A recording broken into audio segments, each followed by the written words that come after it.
Welcome to Cheater Fallout. Let us get started with today's story. At our wedding, my fiancé's ex showed up uninvited and she ran to hug him. I did not make a scene. I just walked to the mic and announced slight change of plans. Then I canceled the wedding, kept the honeymoon for myself. Her parents' shocked faces when original post. I, 32 male, am typing this from a beach resort room that was supposed to be my honeymoon suite alone with a pina colada. Let me explain. 3 days ago was supposed to be the best day of my life. My fiancé, 29, and I had been together for 4 years, engaged for 1. We planned everything down to the smallest detail, spent months coordinating with vendors, dealing with her mother's opinions about everything from napkin colors to the font on the invitations. The wedding was at this beautiful garden venue, about 180 guests. Mid-afternoon ceremony. I have been a nervous wreck all morning, but in a good way. You know, getting ready with my best man, my dad giving me the "you are doing great son" talk. Standard stuff. Ceremony time comes. I am standing at the altar with the officiant watching guests. Violin. My bride is supposed to arrive in 20 minutes. Everything is perfect. String quartet playing, flowers everywhere. Sun hitting the garden just right. Then I see him, her ex, the one she dated for 6 years before me. The one who just was not ready for commitment, so she ended it. The one she swore was completely out of her life. He is walking through the garden entrance in jeans and a polo shirt. Not even wedding attire, just strolling in like he owns the place. My first thought is security issue. We hired someone specifically to keep randoms out. But before I can signal anyone, I see my bride. She is in her dress, veil, and everything. Supposed to be waiting for her entrance cue. Instead, she is running full-on sprinting across the lawn in heels and a wedding gown, bouquet flying toward him. She crashes into him with this hug that makes my stomach drop. The kind of hug where she is clutching him, face buried in his shoulder. He has got both arms wrapped around her. I can see guests turning, murmuring. My mom's face goes white. They are standing there for maybe 10 seconds that feel like 10 hours, and she is pulling back, hands on his face, talking rapidly. He is nodding, saying something back. She is smiling, not a polite smile, a real, genuine lit up from inside smile. I look at my best man. He is frozen, just staring. The officiant has got this. What do I do? Expression. Here is the thing about moments like this. You get this weird clarity, like time slows down and you see everything for exactly what it is. No confusion. No, maybe I am misunderstanding. Just pure crystalline truth. She chose that hug over walking down the aisle. She ran to him while I was standing at the altar waiting for her. Whatever that relationship was, it was not dead. And I was not going to marry someone who would do this at our own wedding. I walked to the microphone. Guests got quiet, probably expecting me to make some kind of announcement about a delay. "Hey everyone," I said, voice surprisingly steady. "Slight change of plans. There is not going to be a wedding today." You could hear the collective gasp. Someone's phone hit the ground. "I am calling this off. I appreciate everyone coming out, but this is not happening. The reception venue is already paid for, so please go there and enjoy the food and bar on me. Consider it a party." My bride finally turned around. She was still standing with him, 30 feet away. Her face went through about 5 emotions in 2 seconds. "What are you doing?" she called out. "What you should have done weeks ago," I said into the mic. Ended this honestly. She started walking toward me, but I was already moving. Had the mic back to the very confused officiant. Grabbed my best man. "We need to go now." We got in my car before she could catch up. I could hear her yelling my name, her mother shrieking something about talking this through. Did not matter. I was done talking, drove straight home, changed out of my tux, threw clothes in a bag, called the resort where we booked the honeymoon.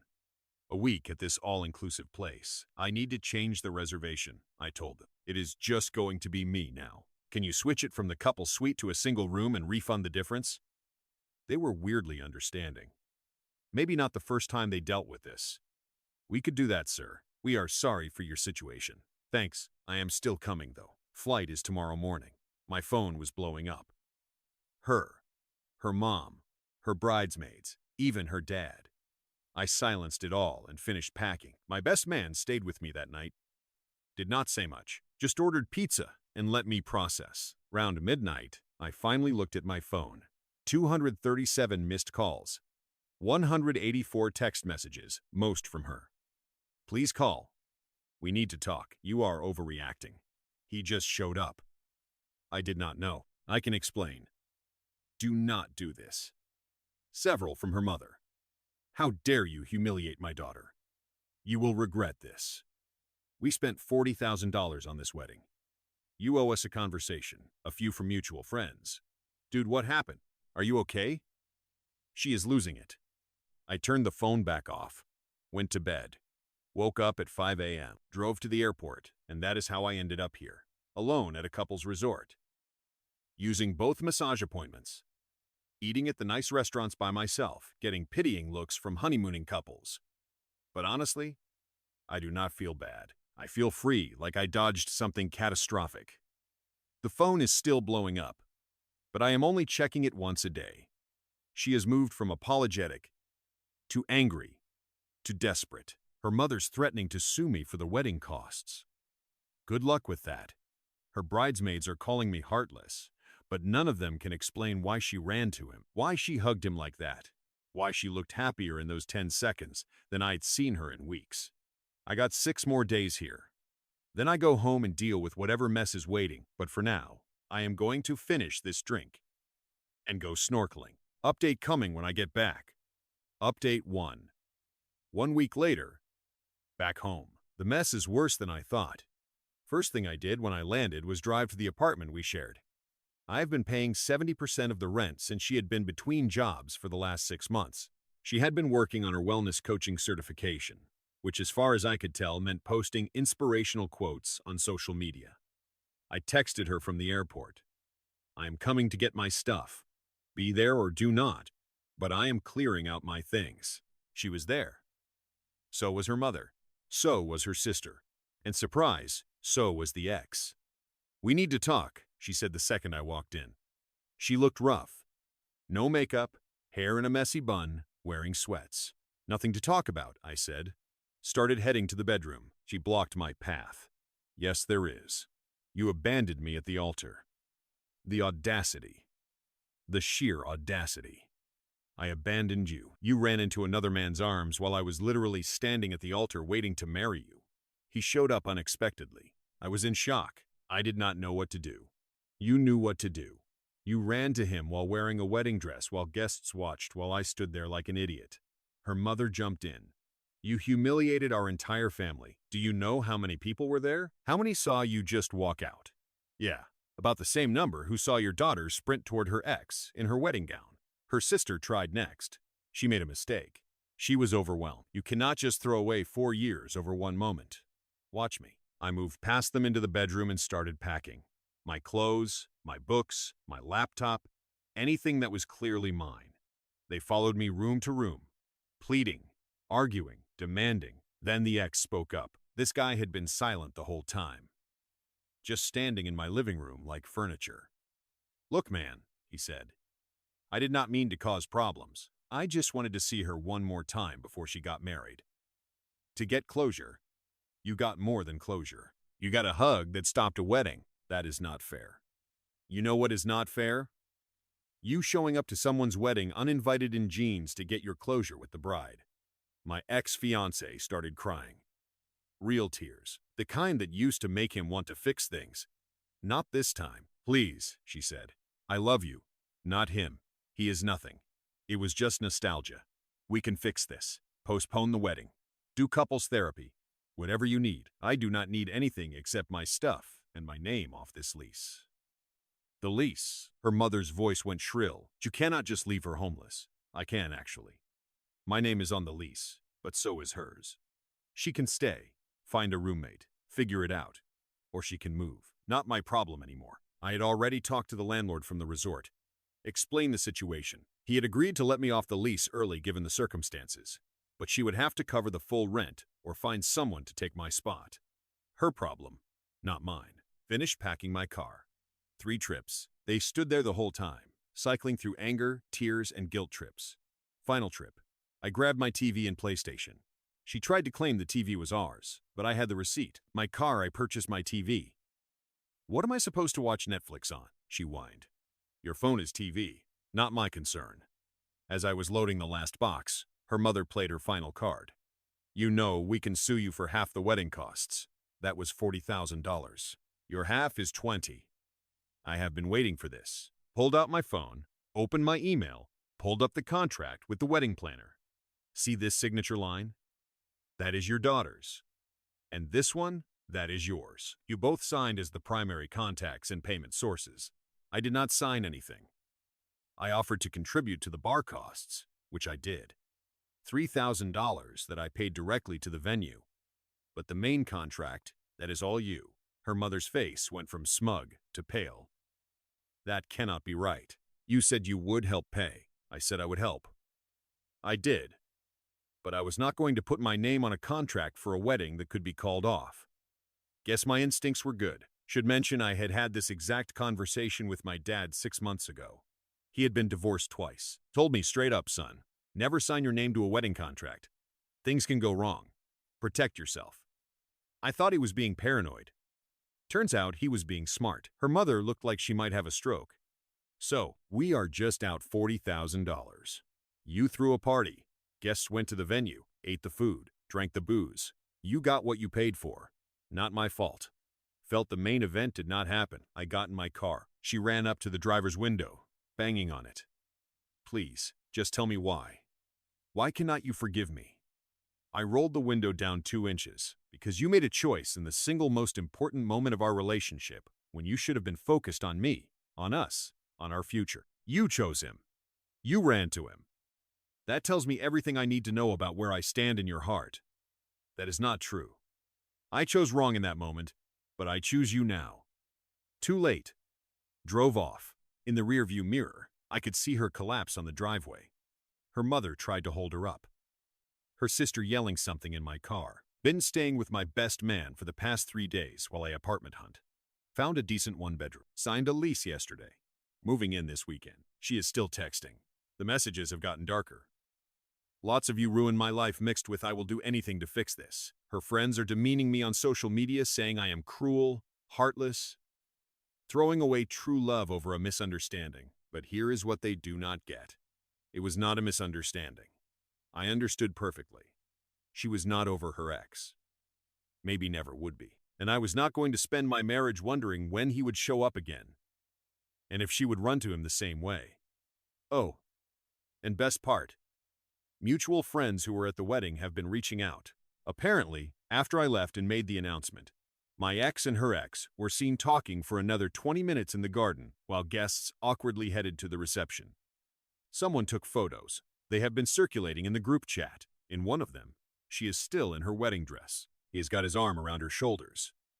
She is leaning into him. That is not what shock or closure looks like. That is what comfort looks like. Like coming home. She chose her home, and it was not me. Update 2. It has been 3 weeks since the non-wedding. Things escalated fast. The apartment situation. She could not afford the full rent. Shocker. After I left, she had exactly 12 days to either find someone to take my spot on the lease or figure out how to pay $2,400 per month instead of her previous $720. She found neither. Got a call from the landlord 10 days ago. She had missed the rent deadline. Her check for her portion bounced. He wanted to know if I would cover it, just this once, since my name was still technically on the lease for another week.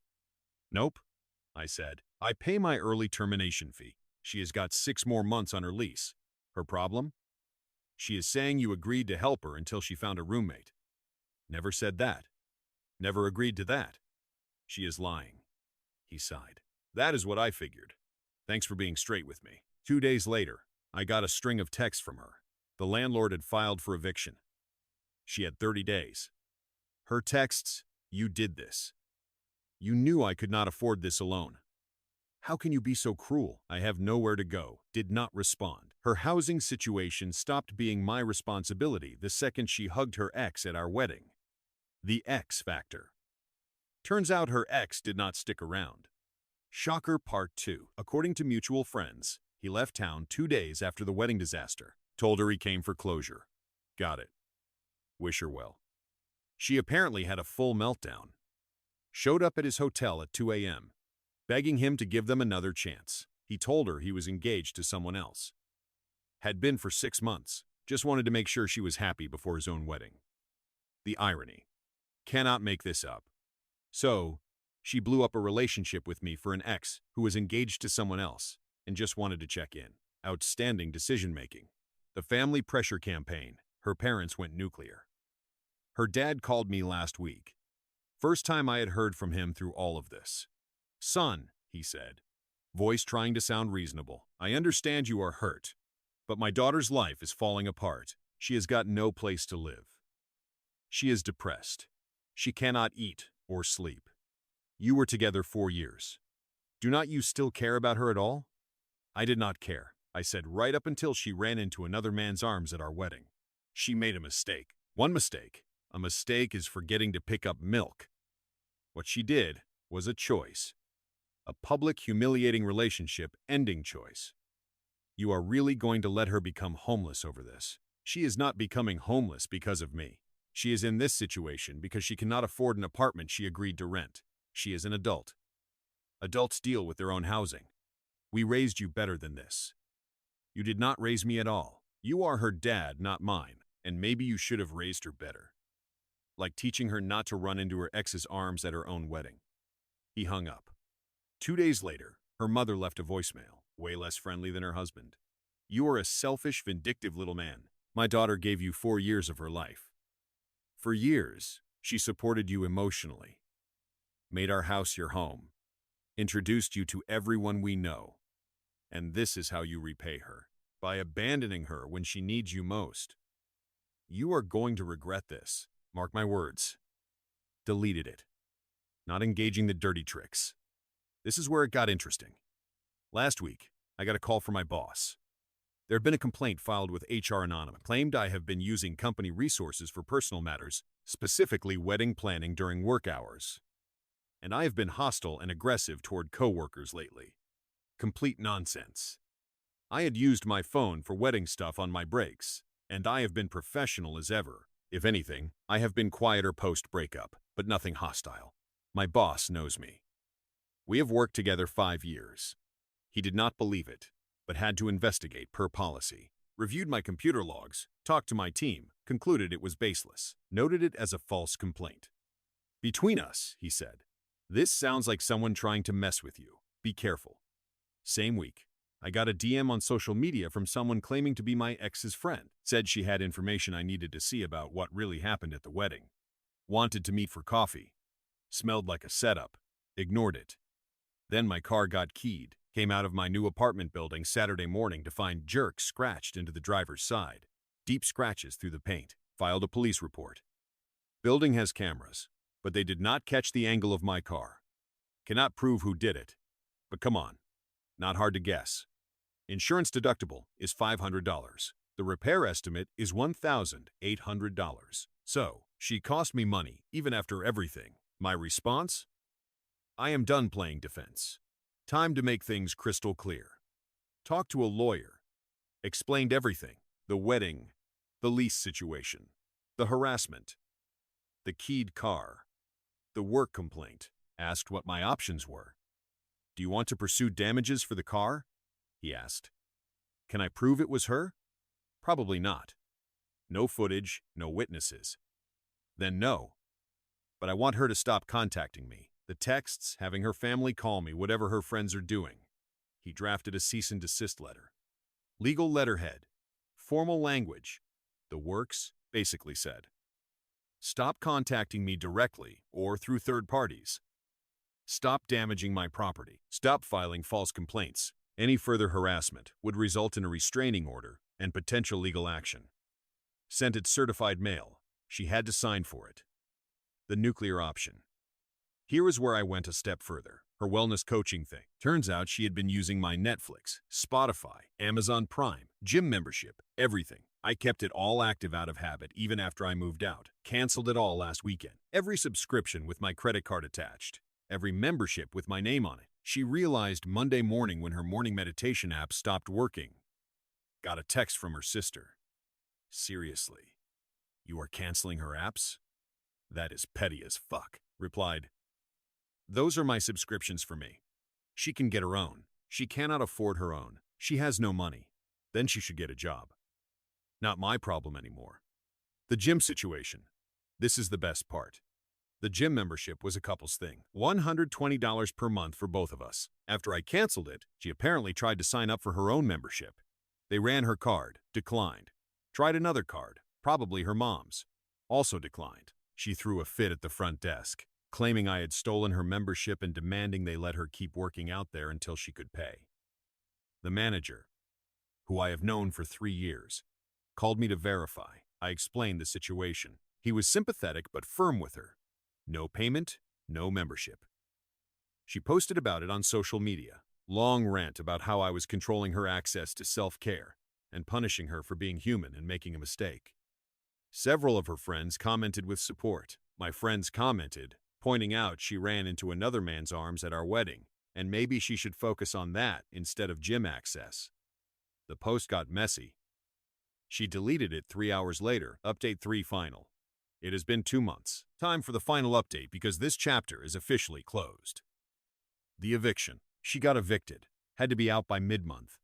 She kept posting dramatic social media updates about how she was being forced into homelessness by the man who claimed to love her. Did not tag me, but everyone knew. Her parents came through at the last minute, rented her a tiny studio apartment in a not great part of town. Apparently, her mother is beyond furious about having to pay for it. Heard through the grapevine that they are charging her $400 per month for her rent, which she apparently cannot even reliably pay. She is currently 3 weeks behind. The job search.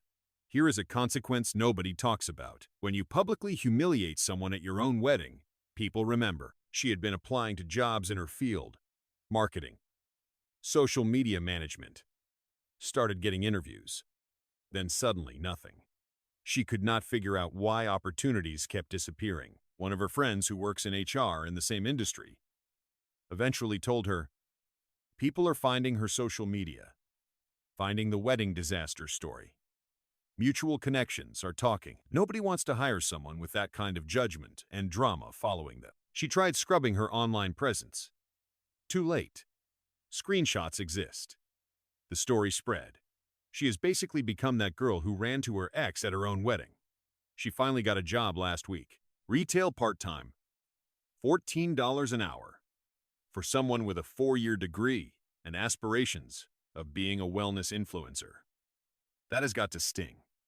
The ex's wedding poetic justice time. Her ex got married 3 weeks ago. His wedding looked beautiful based on the photos that got shared around.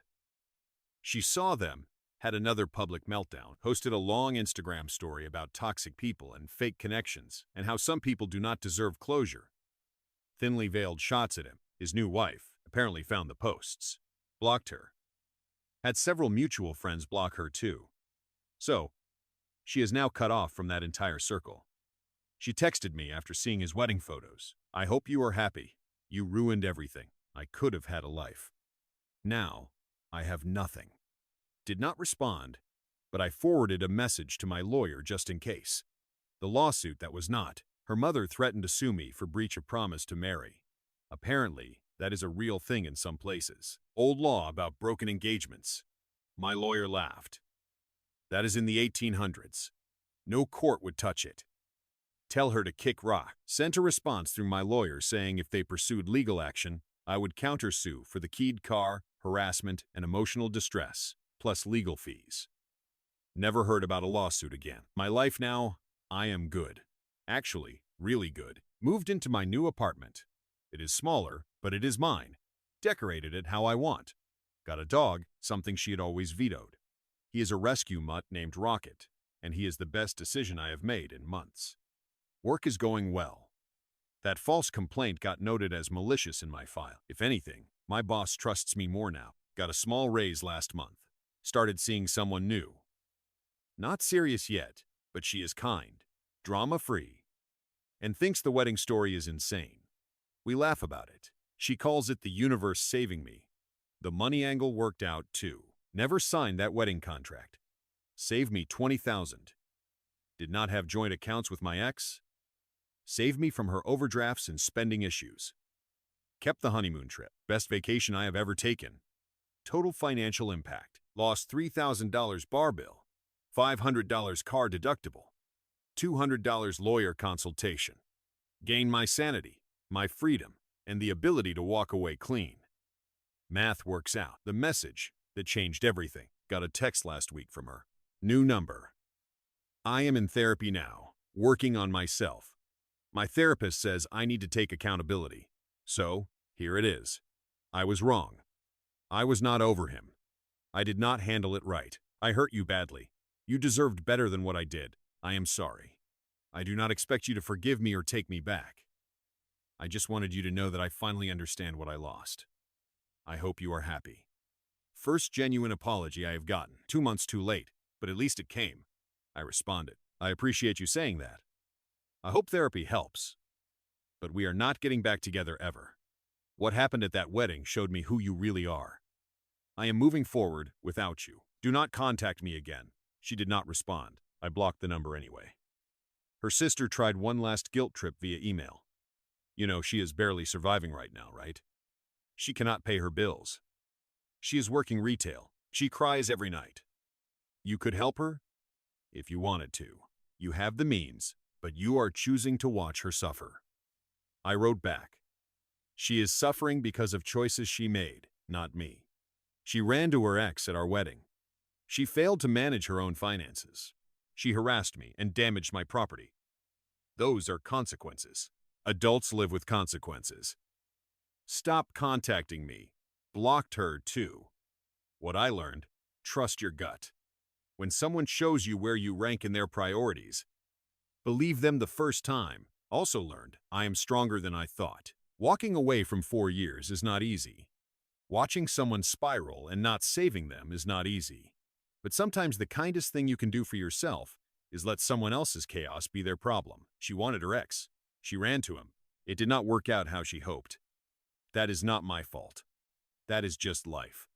Teaching her an expensive lesson about grass not being greener and consequences being real. Final thoughts. People keep asking if I regret calling off the wedding so publicly, if I wish I had handled it differently. No, not even a little. She humiliated me publicly by running to another man in her wedding dress. I responded by protecting myself publicly.